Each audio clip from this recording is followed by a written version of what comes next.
वज़ीर आला सिंध सैयद मुराद अली शाह तरक्याती कामों का जायजा लेने के लिए कराची के दौरे पर निकले हैं।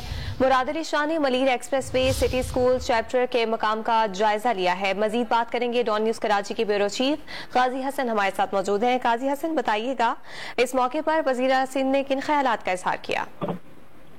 जी, वज़ीर आला सिंध आज सुबह सवेरे जो है वो कराची के दौरे पे निकले हैं, जहाँ उन्होंने मुख्तलिफ तरक्याती काम का जायजा लिया। वज़ीर आला सिंध के साथ सूबाई वज़ीर शहजीर इनाम मेमन, नासिर शाह और मुर्तज़ा वहाब भी साबिक़ एडमिनिस्ट्रेटर उनके साथ हैं। और उन्होंने मलीर एक्सप्रेस का दौरा किया, जहाँ उनको ब्रीफिंग दी गई कि मलीर एक्सप्रेस है जो तकरीबन 29 अरब रुपए की लागत से तामीर किया।